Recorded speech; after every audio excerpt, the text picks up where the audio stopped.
நண்பர்களுக்கு வணக்கம். இன்னைக்கு மே 19, 2026 காலை 8 மணி. ஓகே. ஆ, உலக செய்திகளில் ரொம்ப ரொம்ப முக்கியமாக வழக்கம் போல் அந்த மிடில் ஈஸ்ட்டு வளைகுடா செய்திகள் நிறையா இருக்குது. அதை பற்றின கொஞ்சம் சில டீட்டெயிலோடு பேசுவோம். ஏன்னா போர் மேகம் இன்னும் சூழ்ந்துட்டு வருது. நமக்கு நிலைமை இன்னும் போர் பயங்கரமாக வருதோ, வரப்போகுது அப்படின்னு ஒரு பயத்தோடு தான் இது அதை அனுமானித்து கொஞ்சம் கொஞ்சமாக என்னென்ன நடந்துக்கிட்டுன்னு பார்த்து பார்த்து நம்ம ஒவ்வொரு முறையும் சொல்லிகிட்டே வர்றோம். நம்ம சொன்னதுக்காக போர் வரணும்னு அவசியம் இல்லை. ஆனால் போர் மேகம் ரொம்ப தீவிரமாக சொல்லிக்கிட்டு இருக்குது.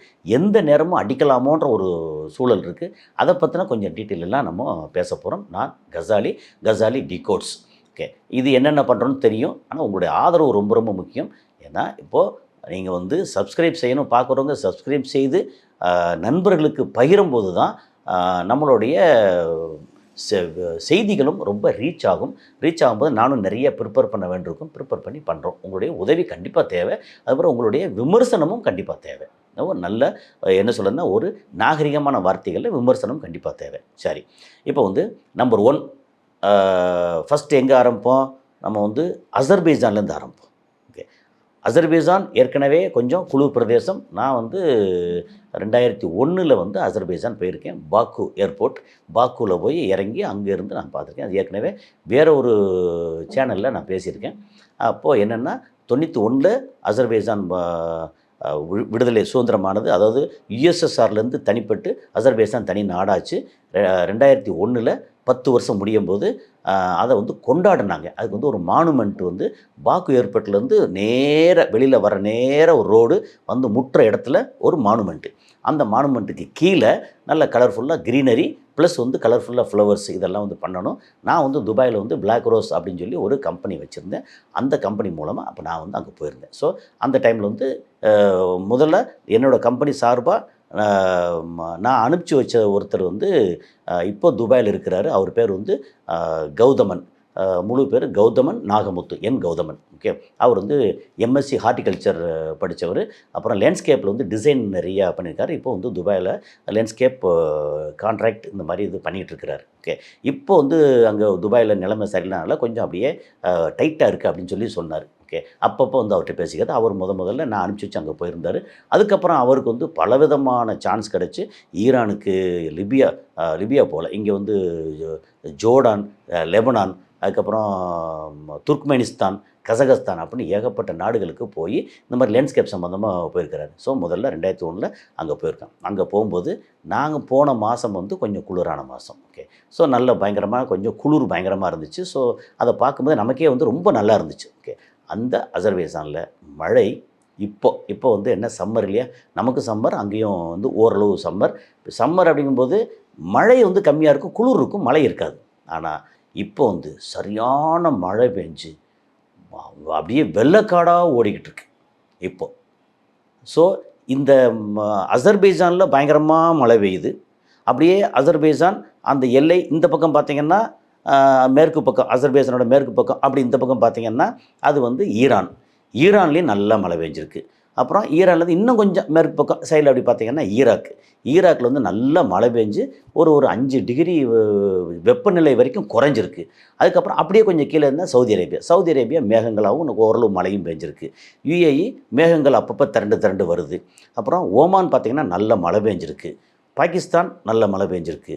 இது எல்லாத்தையும் காரணம் என்ன அப்படின்னு ஏற்கனவே இதை தொடர்ந்து நம்முடைய சேனலை தொடர்ந்து பார்க்குறவங்களுக்கு இது புரியும். இங்கே ஈரான் ஏகப்பட்ட அமெரிக்காவோட ரேடார் சிஸ்டத்தை அடித்த உடனே அது நிறைய அந்த லேசர் மாதிரி இதை அனுப்பிச்சி விட்டோம். அது மேகத்தை கலைச்சி விட்டு கடந்த 22-23 வருஷமாக ஈரானுக்கு மழை பெய்யக்கூடாதுன்னு பண்ணாங்க இல்லையா? அதே விஷயம் அந்த பிரச்சனை ஈராக்குக்கும் தாக்குச்சு. அந்த பக்கம் அசர்பைஜான், அதுக்கப்புறம் அர்மேனியா, துர்க்மெனிஸ்தான் பக்கத்தில் அங்கே எல்லாத்தையும் தாக்குச்சு. இப்போ பார்த்தா ரேடாரை பூரா அடித்த உடனே இந்த சுற்றி உள்ள நாடுகள் எல்லாம் நல்ல மழை பெய்யுது. ஓகே, ஸோ இந்த மழைக்கு காரணம் ஒருவேளை ரேடார் அடித்ததாக இருக்குமோ அப்படின்னு ஒரு சந்தேகம் வருது. அப்படி நிறைய டீட்டெயில் வந்துக்கிட்டு இருக்குது. அப்போ இந்த மாதிரி இருக்கும்போது இது போன வருஷம் துபாயில் எக்கச்சக்கமாக மழை பெஞ்சு பயங்கர வெள்ளக்காடாச்சே, அப்போ ரேடார் அங்கே இருந்துச்சே அப்படின்னு கேட்டால் அந்த ரேடார் எதை நோக்கி இருந்தது அப்படின்னா ஈரானில் போகிற மேகம் இருக்குல்லையா அதை நோக்கி இருந்தது. அப்போது இங்கேருந்து கிராஸ் பண்ணி சவுதி அரேபியா கிராஸ் பண்ணி யுஏஇ கிராஸ் பண்ணி அதுக்கப்புறம் பெர்ஷியன் கல்ஃபு அதை கிராஸ் பண்ணி தான் இங்கே போகணும், ஈரானுக்கு போகணும். அப்போ ஈரானில் அந்த மேகமெல்லாம் போனதுக்கப்புறம் தான் அங்கே வந்து கலைச்சி விட்டாங்க. அப்போ அங்கே கலைச்சி விடும்போது ஓவராலாக வந்து டிஸ்டர்ப் ஆகிருக்கு. அப்போ அதனால் போன வருஷம் இங்கே சவுதியாக இருக்கட்டும் அல்லது இங்கேயாவது மழை வந்து எக்கச்சக்கமாக பெஞ்சது. ஆனால் இப்போ வந்து போகிற மேகம் போய்கிட்டே இருக்குது. இவங்க க்ளவுட் சீடிங்கும் பண்ணுறதில்ல. எது இப்போ யுஏஇ வந்து அபுதாபி துபாய் வந்து க்ளவுட் சீடிங் பண்ணுறதில்ல, சவுதி அரேபியாவும் பண்ணுறதில்ல. அங்கேயும் வந்து மழை வந்து இப்போ குறைவு. ஆனால் அங்கே ஈரானில் அங்கெல்லாம் மழை பெஞ்சிட்ருக்கு. இப்போ பார்த்திங்கன்னா பாக்குவில் பயங்கரமான மழை. பாக்குங்கிறது தலைநகரம். ஸோ அசர்பைஜானில் பயங்கரமான மழை. ஸோ இந்த ஒரு இயற்கை நம்ம டிஸ்டர்ப் பண்ணால் என்ன மாதிரி நடக்குது அப்படிங்கிறதுக்கு இது ஒரு முக்கியமான ஒரு சாட்சி. அப்போ அமெரிக்கா தலையில் தட்டி ஓங்கி தட்டி ஒழுங்காக ஊரை பார்க்க போடா அப்படின்னு சொல்லி அனுப்பிச்சி வச்சா உலகத்தில் மற்ற எல்லா நாடும் கரெக்டாக இருக்கும் அப்படிங்கிறதுக்கு இது ஒரு ஆதாரம் அப்படின்னு சொல்கிறது தான். ஓகே, இப்போ அடுத்து வந்து நம்ம ட்ரோன் அட்டாக்கை பற்றி பேசணும். ட்ரோன் அட்டாக் வந்து 2 விதமான நியூஸ் வந்துக்கிட்டே இருக்குது. ஒரு பக்கம் பார்த்தா இந்த நேரத்தில் சைனாவோட இவங்க வந்து ட்ரம்ப்பு போய் பேசி சைனா வந்து கொஞ்சம் நடுநிலையாக இருக்க போகிறோன்னு சொல்லி அவங்க வாக்குறுதி கொடுத்ததா ஒரு செய்தி வந்துச்சு.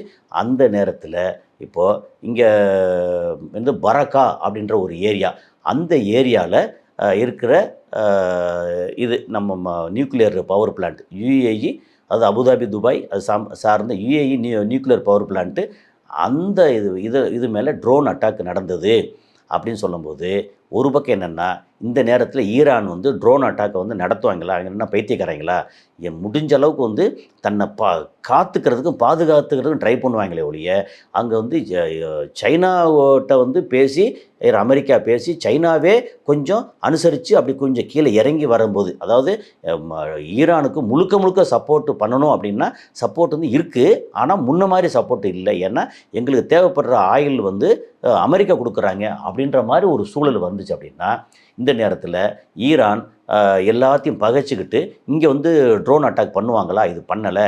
இந்த ட்ரோன் அட்டாக் வந்து ஈரான் பண்ணலை, ஆனால் வேறு யார் பண்ணியிருப்பா அப்படின்னு ஒரு கேள்விக்குறி இருக்குது. அதுக்கு இன்னொரு செய்தி இருக்குது.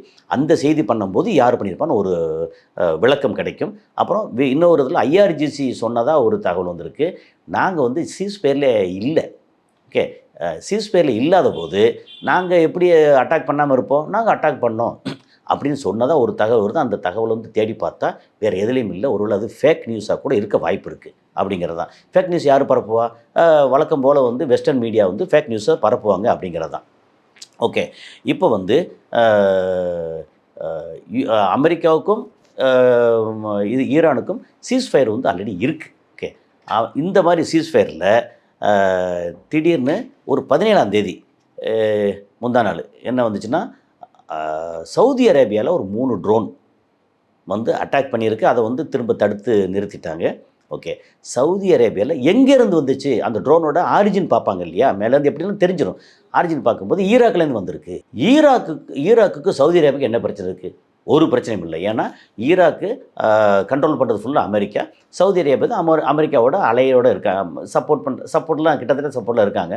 இந்த மாதிரி ஒரு சூழலில் ஈராக்லேருந்து ட்ரோன் வந்துச்சுன்னா யார் அனுப்பிச்சிருப்பா? ஏற்கனவே ஒரு தகவல் வந்துச்சா, ஈராக்கில் ரகசியமாக இஸ்ரேல் தளம் வச்சுருக்காங்கன்னு தகவல் வந்துச்சா? ஒரு தளம் வச்சுருக்காங்களா? இந்த தளத்துலேருந்து கிளம்பி போயிட்டாங்களா? இன்னும் போகலன்னு தெரியாது.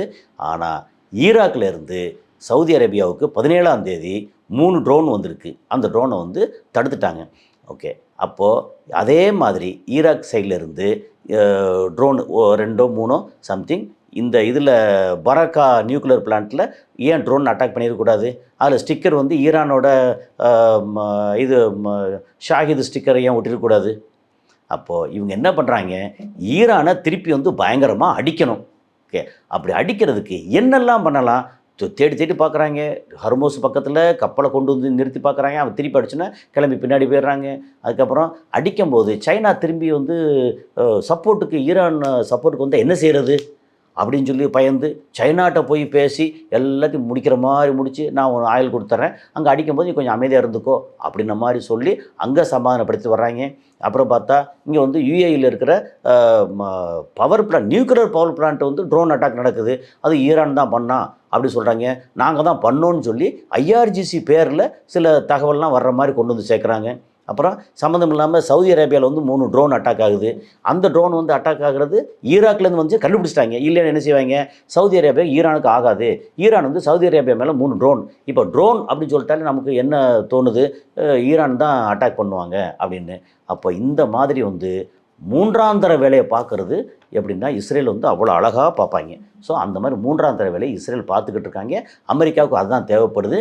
இப்போ எப்படி பார்த்தாலும் ஏற்கனவே நேற்று வந்து சொல்லியிருக்கோம், இவங்க கொடுத்த ஒரு 4-5 ரெக்யூர்மெண்ட்டு, நாங்கள் போர் நிறுத்தம் அப்படிங்கிறதுல உங்களுக்கு வந்து இது கிடையாது, நீங்கள் 400 கிலோ இதை வந்து என்ரிச்டு யுரேனியத்தை என் கையில் கொடுத்துரு, நீ வந்து அனாதையாக கடை அப்படின்ற மாதிரி சொல்கிறாங்க. உங்களுக்கு வந்து டேமேஜ் என்ன வந்துச்சு அதுக்கு வந்து காம்பன்சேஷன் கிடையாது அப்படின்னு ஒன்றை சொன்னதுக்கு பூரா வந்து மறுத்து இதெல்லாம் கிடையாது, வேணா ஒன்றே ஒரு உனக்கு பவர் பிளான்ட் ஒன்று ஆப்ரேட் பண்ணிக்க, மற்ற ரெண்டையும் வந்து க்ளோஸ் பண்ணி பெர்மனெண்ட்டாக அப்படின்ற மாதிரி சொல்லிவிட்டு ஹார்மஸ் டோட்டலாக ஓப்பன் பண்ணி விடு, கிடையாது மண்டி ஓடு, அவ்வளோதான் நான் சொன்னது உள்ள ஓகே சார், எஸ் சார் அப்படின்னு மண்டி ஓடு அப்படின்னு சொன்னால் கேட்பாங்களா? அந்த மாதிரி சொல்லிவிட்டு இப்போ திருப்பி அடிக்கிறதுக்கான அத்தனை முகாந்திரத்தையும் எல்லாம் பண்ணிகிட்ருக்காங்க. அதே நேரத்தில் அங்கே சொல்லியிருக்காங்க ஆப்ரேஷன் எபிக் ஃபியூரி 2.0 கூடி சீக்கிரம் நடக்க போதுன்றாங்க. ஓகே, அது வந்து ஒரு தகவல். அதுக்கப்புறம் வந்து நேற்று வந்து என்ன தகவல் வந்துச்சு, இது ஈரான்லேருந்து அமெரிக்காவை நோக்கி ஈரானோட ஜெட்ஸு, ஃபைட்டர் ஜெட்டு அதெல்லாம் மூவ் ஆகிக்கிட்டு இருக்கு அப்படின்னு சொல்லி ஒரு தகவல் வந்திருக்கு. அது எதில் மூவ் ஆகுது, மேலே வந்து வானத்தில் மூவ் ஆகி போனால் நாள் கணக்காக போய்கிட்டு இருக்குமா, மணிக்கணக்காக தான் போகும். சரி, அப்போ மூவ் ஆகுதுன்னா எங்கே மூவ் ஆகிட்டுருக்குன்னு தெரியல, அல்லது அமெரிக்கா மாதிரி கப்பலில் வந்து கொண்டு போகிறாங்களா அப்படின்னு தெரியல. ஏன்னா எப்படி போனாலும் கப்பலில் கொண்டு போனால் தெரிஞ்சிடும். ஓகே, அப்போ எப்படி மூவ் ஆகிக்கிட்டு இருக்குது அப்படின்னு தெரியல. ஆனால் ஒரு தகவல் வந்திருக்கு, fighter ஜெட்ஸ் from Iran it's moving towards America. அப்போ அமெரிக்கா நகரங்களில் நீங்கள் வந்து லாஸ் ஏஞ்சலிஸாக இருக்கட்டும், நியூயார்க்காக இருக்கட்டும், அல்லது வாஷிங்டன் டிசியாக இருக்கட்டும், எல்லா இடத்தையும் முக்கியமான நகரங்களை பூரா தாக்குறதுக்கு இங்கேருந்து ஃபைட்டர் ஜெட் மூவ் ஆகிட்டு இருக்கு அப்படின்னு சொல்கிறாங்க. இது வந்து பைத்தியகாரத்தனமான செய்தியா அல்லது உண்மையான செய்தியா அப்படிலாம் தெரில, செக் பண்ணவே முடியலை. ஏன்னா இந்த மாதிரி நிறைய வந்து குமிது செய்தி, இது ஒன்றொன்றையும் பார்க்குறதுக்குள்ள. அப்போ மூவ் ஆகும்போது சிலர் வந்து என்ன செய்யலாம்னா, ஆஹா ஈரான் சூப்பர் அப்படின்னா, ஈரான் எப்படி மூவ் பண்ணுவாங்க, கப்பல் படை அவ்வளோ பெருசாக வச்சுருக்காங்களா, இல்லை அவங்களுக்கு வந்து ரஷ்யாவோ அல்லது சைனாவோ சப்போர்ட் பண்ணுறாங்களா, இல்லை வடகொரியா சப்போர்ட் பண்ணுதா, இல்லை சவுதி அரேபியா சப்போர்ட் பண்ணுதா, ஒன்றும் தெரியாதுல்ல. அப்போ எப்படி வந்து ஃபைட்டர் ஜெட் மூவ் ஆகும்? அதில் முந்தா நாள் நியூஸு, இல்லை நேற்று நியூஸு மூவ் ஆகுது அப்படின்னு சொல்லிட்டு, அப்படி மூவ் ஆகுதுன்னா ஃபைட்டர் ஜெட் வந்து ஒரு 5 நாளாக ட்ராவல் பண்ணிகிட்டு இருக்கோம். ஸோ இந்த மாதிரி செய்தி வந்து கண்ணா அப்படின்னான்னு வருது. ஓகே, இப்போ வந்து என்னென்னா ஈரானில் போர் மேகம் பயங்கரமாக சூழ்ந்திருக்கு அப்படிங்கிறது நல்லா தெளிவாக தெரியுது. ஓகே, அதுக்கு இந்த மாதிரி சில விஷயங்கள் பார்த்தோமா, பராக்கா நியூக்ளியர் பிளான்ட் அடிபட்டது, சவுதி அரேபியாவில் ஒரு 3 ட்ரோனு. அதுக்கப்புறம் இப்போ என்னென்னா அங்கே இதுக்குள்ளே ஈரானுக்குள்ளே வந்து அவர் முஜ்தபா கமேனி சுப்ரீம் லீடர் என்ன சொல்லியிருக்கிறாரு, எனக்கு வந்து ஒரு 10 லட்சம் வாலண்டியர்ஸ், நம்ம ஏற்கனவே இருக்கக்கூடிய ஐஆர்ஜிசி அதுக்கப்புறம் மிலிட்ரி இதெல்லாம் போக எனக்கு 10 லட்சம் வாலண்டியர்ஸ் வந்து இங்கே சேரணும், எங்களோட மிலிட்ரியில் இன்னும் சேரணும், தேவை இருக்குது அப்படின்னு சொல்லி அவர் வந்து விண்ணப்பம் கொடுத்துருக்கிறார். கொடுத்தா அங்கேருந்து என்ன சொல்லியிருக்காங்க, ஐயா 10 லட்சம் இல்லை, 1,10,00,000 பேர் ஆல்ரெடி விண்ணப்பம் கொடுத்து லிஸ்ட் இருக்குது, என்ன செய்யணும் சொல்லுங்கள் அப்படின்னு வந்திருக்காங்க. அப்போது அந்த மக்கள் இப்படி பிரச்சனை வந்துட்டு இருக்கும்போது நாங்கள் வந்து உங்களோட இருக்கோம், தோளோட தோள் கொடுத்து இருக்கோம் அப்படின்னு ஸ்ட்ராங்காக சொல்கிறாங்க. இப்போ வந்து இந்த மாதிரி இவர் விண்ணப்பம் கொடுக்கறதுக்கும் ஏற்கனவே மக்கள் வந்து நாங்கள் தயாராக இருக்கோம்னு சொல்லி 1,10,00,000 பேர், ஏன்னா மொத்த மக்கள் தொகை 9 கோடி பேர், 9 கோடி பேரில் நீங்கள் பெண்கள் அதை அப்படியே பிரிச்சுட்டிங்கன்னா, ஏன்னா பெண்கள் கொஞ்சம் பேர் தான் வந்திருப்பாங்க, அப்புறம் வயசானவங்க குழந்தைகள் அப்படின்னு போயிட்டிங்கன்னா அதிகபட்சம் பண்ணால் ஒரு 3 கோடி பேர் இருக்கலாம். அந்த 3 கோடி பேரில் வந்து 1,10,00,000 பேர், ஏற்கனவே இருக்கிற 3 கோடி பேரில் கொஞ்சம் ஐஆர்ஜிசியில் ஒரு 6 லட்சம் பேர், அப்புறம் ஏற்கனவே இருக்கக்கூடிய இராணுவத்தில் வந்து சில லட்சம் பேர் அப்படின்னு சொல்லி அங்கே ஏற்கனவே பிரிஞ்சு அங்கே இருப்பாங்க. அதெல்லாம் போக இன்னும் 1,10,00,000 பேர் இங்கே வந்து சேர தயாராக இருக்கோம் அப்படி விண்ணப்பம் கொடுத்தாங்கன்னா, அப்போ மொத்த மக்களும் இந்த நாட்டை காப்பாற்றுறதுக்கு நாங்கள்லாம் இறங்கி வர்றோம், எனக்கு உயிர் போனாலும் பரவாயில்ல அப்படின்னு இறங்கி வர்றாங்களா என்னன்னு தெரியலை. ஸோ என்ன விஷயம்னா, இப்போது அந்த ரீஜன் இன்னும் பதட்டமாகவே இருக்குது. அதுக்கப்புறம் ஹர்மோஸ் வந்து கேட்டால் நீங்கள் எல்லா கண்ட்ரிக்கும் இன்க்ளூடிங் இஸ்ரேல் அண்ட் அமெரிக்கா இவங்க எல்லா நாட்டுக்கும் சேர்த்து திறந்து விட முடியாது. அப்போ நான் அப்பாஸ் ஆராய்ச்சி ரொம்ப ஸ்ட்ராங்காக சொல்கிறாரு.